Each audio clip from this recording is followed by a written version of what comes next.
Yo quería continuar con lo que estuvimos viendo el domingo pasado. ¿Alguien se acuerda de lo que estuvimos viendo?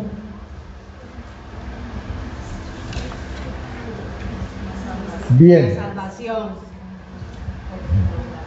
La salvación por gracia. Sí. Muy bien.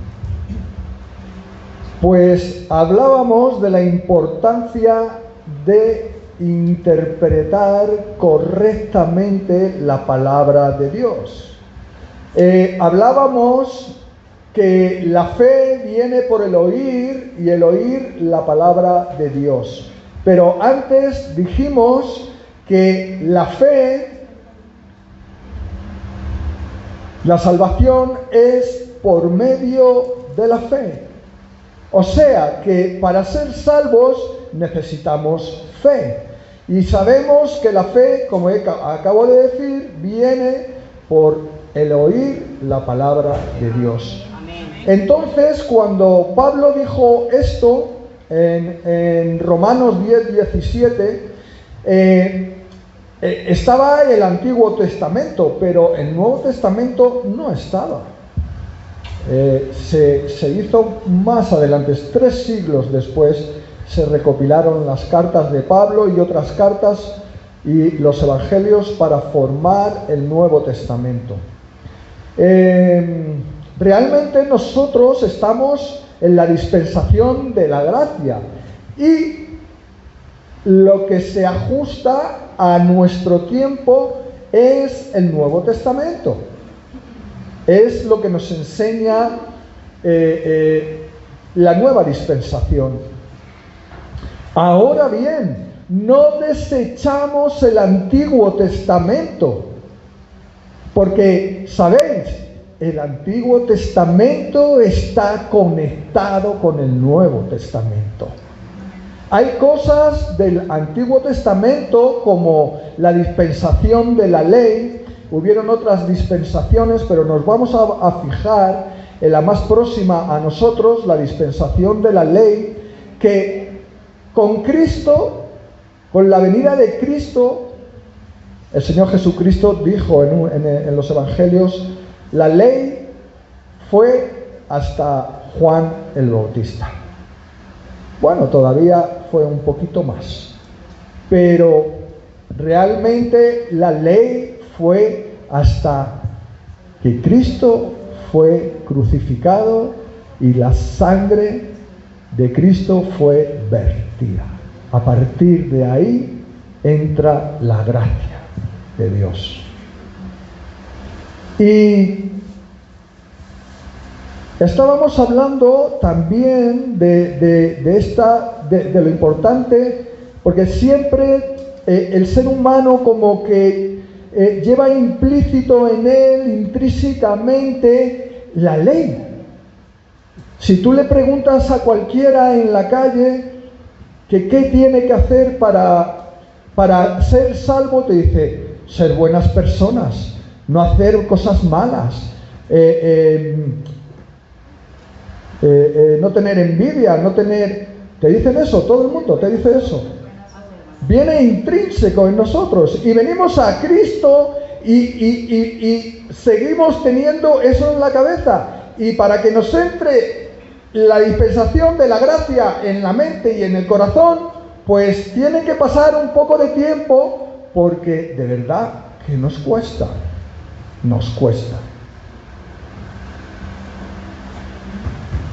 Muchas veces les aplicamos la ley a los hermanos de la iglesia cuando el Señor Jesucristo nos aplicó la gracia, la salvación por la fe, no por las obras. Y hablábamos en estos días de estas cosas atrás. Entonces, planteamos el domingo pasado una pregunta. Bueno, Señor, si la fe es por el oír y el oír la palabra de Dios, Señor, ¿cómo vamos a alcanzar la fe si cuando me acerco a la Biblia no la entiendo. Si cuando me acerco al Nuevo Testamento, a una carta de Pablo, a los Evangelios, hay cosas que no entiendo. Y si no las entiendo, ¿cómo voy a alcanzar fe? Pues sí, efectivamente, debemos entender. Es principal. Si leo la Biblia pero no la entiendo, es como un brindis al sol. No sirve para nada.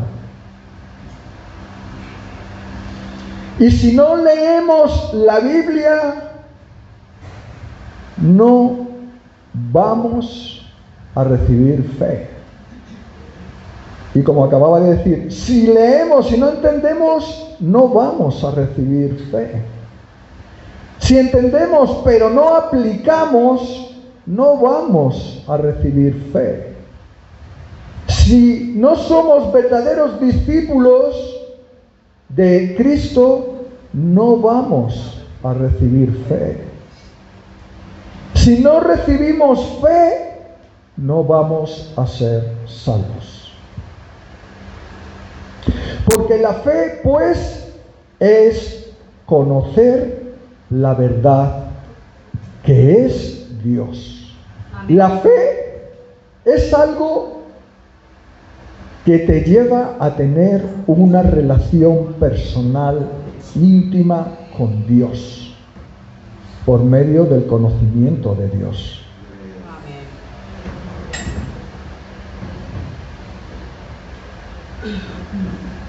Y la verdad nos dará fe. ¿Quién es la verdad? Cristo. Cristo, Dios. Dios es la verdad. La verdad está en Él. Los demás, pues, algunas veces se nos va las cosas de la mano. Por eso Él murió por nosotros. Porque nosotros no hubiéramos podido hacer nada, absolutamente nada. El único perfecto fue el Señor Jesucristo. La verdad nos dará fe y entonces la fe nos hará libres. El conocimiento de Cristo, de Dios, nos hará libres. ¿Libres de qué? ¿Libres de qué? Aquí la palabra libres, que es una palabra griega, la estuve buscando ayer, se refiere a una liberación espiritual profunda. La palabra libre significa ser libre espiritualmente, de una forma profunda, en lo más profundo de nuestro ser. Vamos a ser liberados. Amén. Claro, liberación de la esclavitud al pecado. ¿Alguno aquí ha sido esclavo del pecado? Yo, esclavísimo de cualquier cosa pecaminosa que se movía a mi alrededor. Pero la verdad me hizo libre. Amén. Ya no estoy debajo de esas circunstancias. Ya no me dominan. Ya no estoy pensando en hacer esto, en hacer lo otro. No, ahora pienso en alabar a Dios. Amén. Yo iba a morir porque tenía un cáncer en el hígado por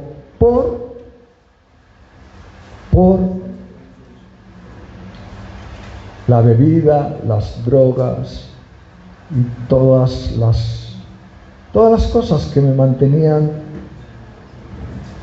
esclavo. Iba a morir. Pero el Señor hizo lo que Él estimó conveniente. Amén, amén, aleluya. Hace ya 13 años, en el 2013, 13 años, en noviembre, y aquí estoy. Amén. ¿Quién lo iba a decir? Me pusieron otro hígado de otra persona. Pero aquí en Madrid las listas eran de cerca de 2000 personas, 1000 y pico, 2000. Y sí, salían hígados, pero no tantos. He visto a algunos morir porque no les llegó nunca un hígado. Pero por aquel entonces el Señor me llevó en un viaje de evangelismo a Alicante. Allí conocí a Melba, mi esposa. Al poco tiempo, Melba me dijo, no, que dice el pastor que te vengas para acá. Y así nos vamos conociendo y eso. Vale. Me llevé todos mis informes médicos y me fui allí, me puse en orden con los médicos y empezaron a tratarme. Y mira por dónde el año anterior empezaron, estoy hablando de 2012, principios, al finales del 2011 empezaron a hacer trasplantes de hígado en Alicante. En marzo me dijeron, tienes 3 carcinomas. Dice, tienes muchos, pero son pequeños, pero tienes 3 que están ya creciendo, pero exageradamente. Hay que trasplantar. Y yo dije, vale. Cuando salí del médico iba temblando. Tengo cáncer, carcinoma, que va muy rápido. ¡Wow, Señor!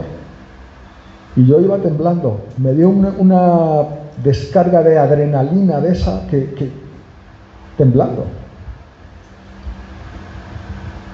Y iba en el autobús. Pero de pronto pensé, ¿y qué? ¿Qué voy a temer? ¿Qué voy a temer? Si me muero, me voy con el Señor, que es mejor que estar aquí. Amén. Temor ninguno. Y en ese momento me llegó una paz, un sosiego, una tranquilidad. ¡Wow! Que no tuve ningún temor más. 7 meses después, 7, 8 meses después, estaban trasplantándome el hígado. Y hasta hoy, gracias a Dios, no he tenido ningún problema. Voy a que me revisen. Está todo perfecto. Amén. Todo perfecto. Médicos, esto está estupendo. ¿Te cuidas, Digo, sí. Muy bien, sigue así. Pues así voy a seguir, porque yo quiero darle la gloria a Dios y todavía queda mucho.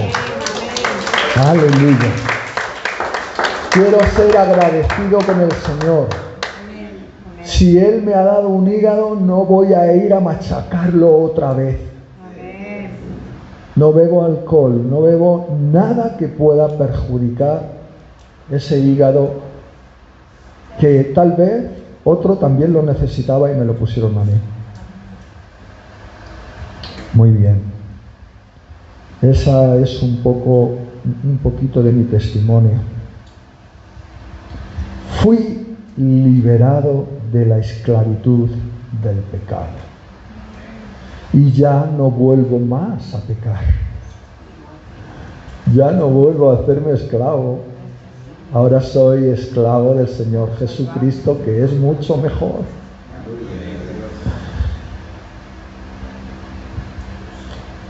Perdón de pecados al nacer de nuevo. Salvación.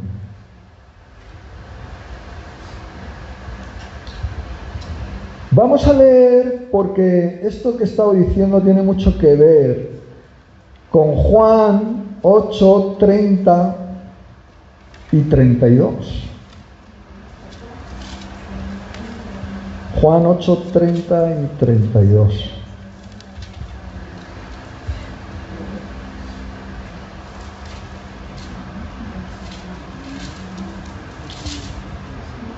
Dice la palabra del Señor en Juan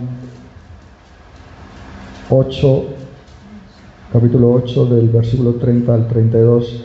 Hablando él estas cosas, por no extenderme mucho, he empezado aquí, he cogido aquí, pero anteriormente el Señor está hablando con los judíos, les está hablando de cosas que tenían que saber, porque eran cosas proféticas.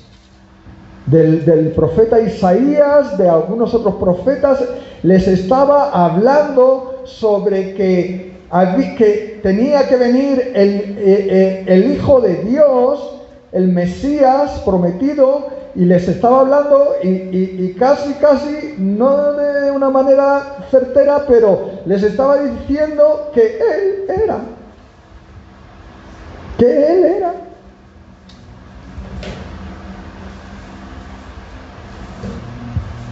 Y dice que algunos de ellos creyeron en el Señor Jesucristo. Y entonces, dice el 30, hablando él estas cosas, muchos creyeron en él. Muchos de los judíos creyeron en él. Dijo entonces Jesús a los judíos que habían creído en él: si vosotros permaneciereis en mi palabra, seréis verdaderamente mis discípulos y conoceréis la verdad, y la verdad os hará libres. Amén. Qué interesante. Entre ellos estaban sus discípulos, que les pasaba lo mismo que al resto de los judíos. No se enteraban de nada, no entendían, y esto era un problema. Después los discípulos del Señor Jesucristo pudieron entender, pero después de 3 años, no ahí mismo, cuando recibieron el Espíritu Santo. Pero volvamos aquí a este texto. Dice el Señor Jesucristo a los judíos: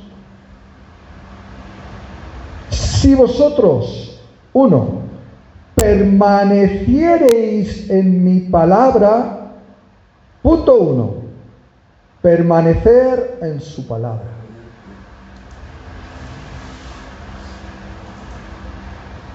¿Qué quiere decir? Que hay que conocer la palabra, hay que saber lo que la palabra dice, lo que Dios dice, y hay que permanecer en eso.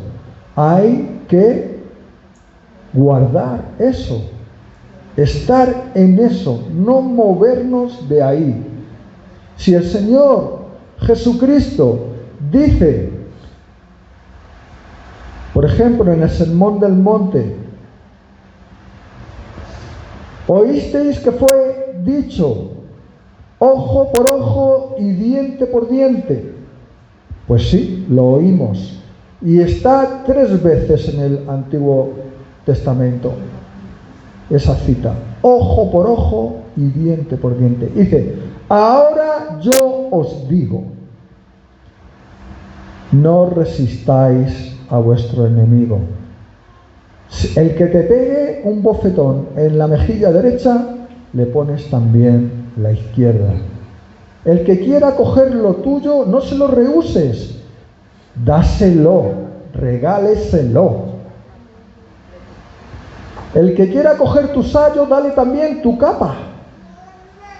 Pero ¿qué mensaje es este, Señor? Ama a tu enemigo, ama a tus enemigos. Señor, ¿cómo puedo amar a mis enemigos? Hay un cambio total entre el mensaje del Señor Jesucristo y lo que ellos habían aprendido en la anterior dispensación. Entonces, de alguna manera, el que es discípulo el que es discípulo, está con su maestro las 24 horas del día. Y está viendo lo que hace, está escuchando lo que dice, y el discípulo aprende de él. Y ahora es parte del discípulo permanecer en todas esas enseñanzas.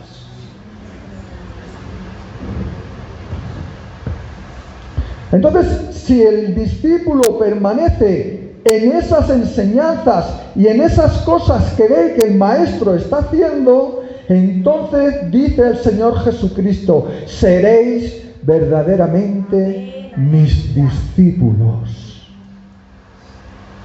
¿Quién quiere ser discípulo del Señor? Yo quiero ser discípulo del Señor. Yo soy discípulo del Señor. Por eso procuro permanecer en su palabra.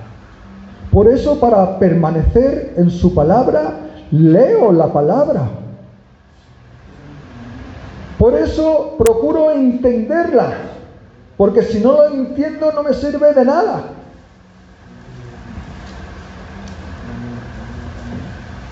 Porque eso va a producir fe. Fe, que es lo que me lleva a la salvación.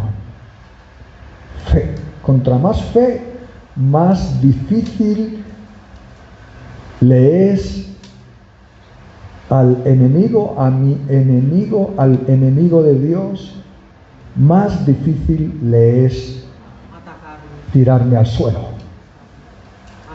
dominarme. Contra más conocimiento, más fuerte, más fortalecido espiritualmente estoy, más fuerte en la fe. Dice el 32: y conoceréis la verdad, bien, los que son verdaderamente sus discípulos, porque muchos vienen, ¿verdad? Muchos venían a Jesús, pero se iban, porque no podían soportar, no podían entender las cosas que él decía.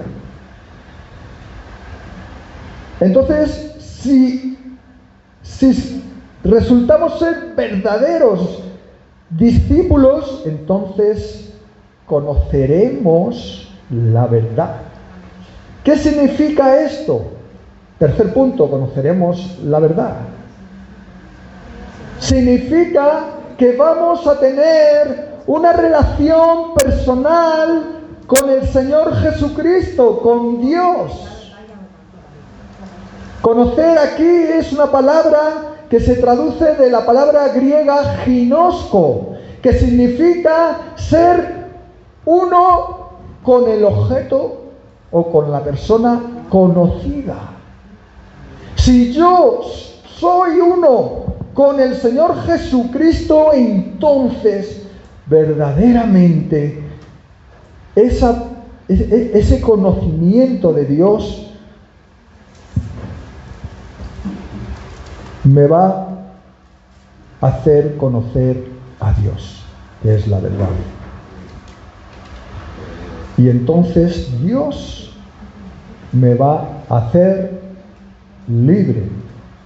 Y estaba buscando también el significado de la palabra libre, que por supuesto es libre de la esclavitud del pecado, como dije antes.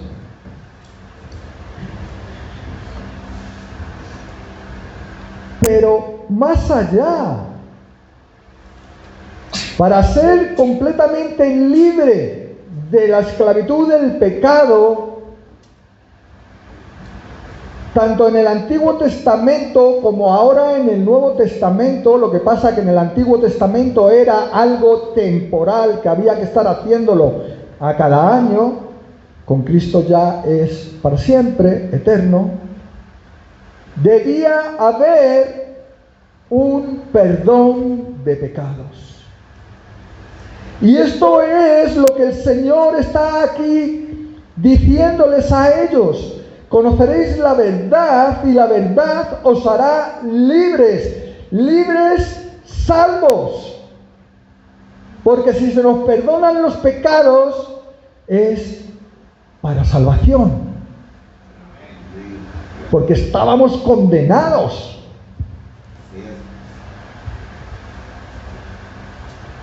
Y entonces, para que estemos seguros de eso, viene el Señor Jesucristo y nos dice: toma el Espíritu Santo y mora en nosotros. Esto es el sello de la promesa. Estos son las arras. Las arras. ¿Qué son unas arras? Son 13 monedas, por lo menos aquí, cuando uno se casa, le pasa las 13 monedas a la esposa se las pasa al marido, y es un compromiso. Es un compromiso. Y es la seguridad de que un compromiso con Dios. Dios se compromete con nosotros a que somos salvos. Y lo sabemos por el Espíritu Santo.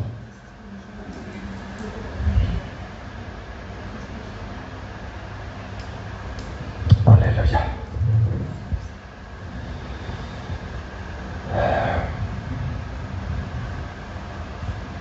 Nos hará libres, nos hará salvos. No perfectos, hermanos. No nos va a hacer perfectos, porque Cristo ya con su sangre nos ha hecho perfectos delante del Padre. Amén. O sea, quiero decir que todavía cometemos errores. No pecamos, eso no. Yo no vuelvo a estar haciendo las mismas cosas que hacía antes. ¿Vale? Sexo, borracheras, drogas, todo tipo de desorden en mi vida. No, ahora tengo un orden total. Ahora tengo un orden. Pero sí, tenemos otras cosas. Tenemos ira, tenemos envidia, tenemos orgullo, idolatría no. Pero sí, tenemos esas cosas que están intrínsecamente en nosotros por la caída del hombre, y que solamente cuando estamos fortalecidos en el Espíritu Santo es que esas cosas están controladas por el Espíritu Santo. Pero si nos ablandamos y no estamos en relación con Dios constante, esas cosas van a volver a salir. Entonces alguien puede decir: vaya mala leche que tiene el pastor, fíjate cómo le ha hablado al hermano con ira, o cosas así, hermano. Pueden pasar perfectamente, sí, claro que pueden pasar, pero yo tengo que procurar de tener una perfecta relación con mi Señor, para que me permita no caer, para que me permita que no caiga en ese tipo de cosas, para dar testimonio de la verdad también. Cristo dio testimonio de todo lo que decía. Primero lo hacía, después les enseñaba, pero también con el ejemplo. No es fácil, mis hermanos, pero merece la pena. Merece la pena.